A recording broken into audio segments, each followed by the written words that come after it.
The Robber Bridegroom is a dark fairy tale about a young woman betrothed to a mysterious man. When she visits his home deep in the woods, she discovers it is part of a band of murderers. Hiding, she witnesses them kill a traveller and takes a severed hand as a trophy.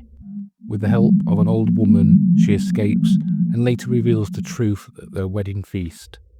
Using the hand as evidence, the groom's accomplices are brought to justice. I remember the first time I saw him. He was handsome, wasn't he? A voice smooth as honey, hands strong but soft when they touched mine. My father said I was lucky. A fine husband, a good match, a man of means. But luck doesn't feel like this. I should have listened to my bones when they whispered warnings, to the cold breath of the forest as I followed the path to his house.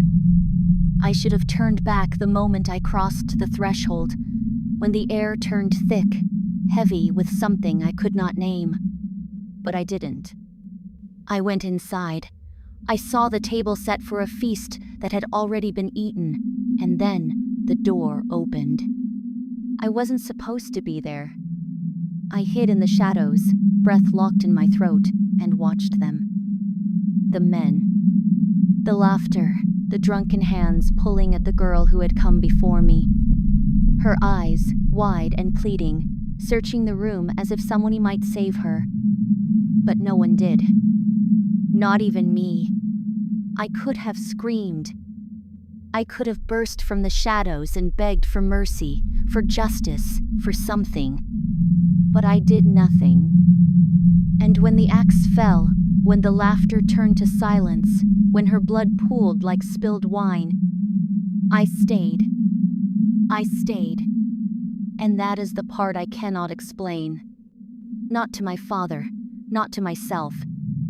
Not even to her, the girl who lingers in my dreams, staring with eyes that never close. I was given a chance she never had.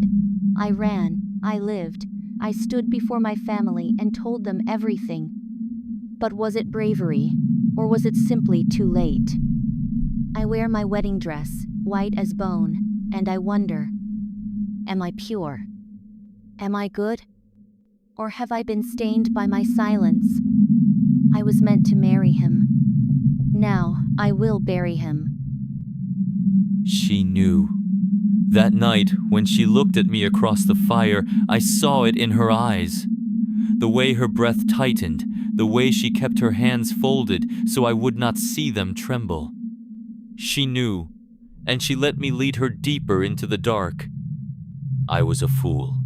I thought myself invincible, a shadow lurking in the woods, a whisper of death that no one could touch.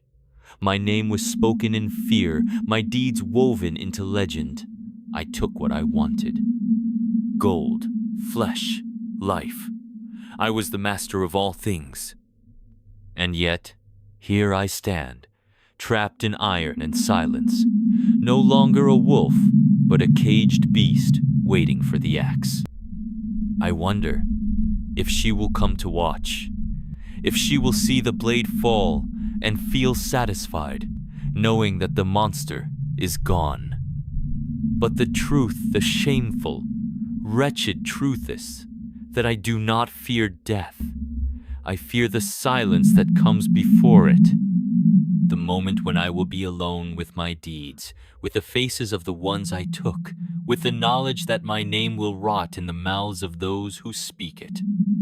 They will tell stories of the clever girl who outwitted the beast. They will cheer when my head rolls. But I wonder, will she still hear my voice in the dark?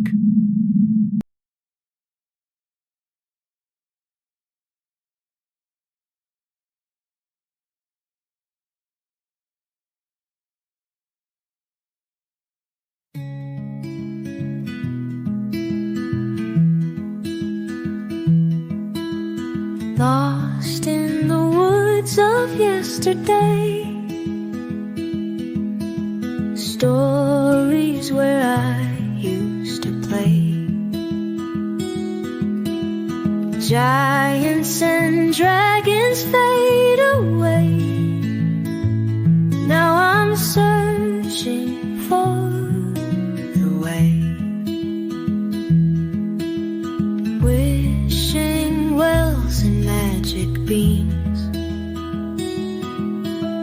secrets hidden in the seams,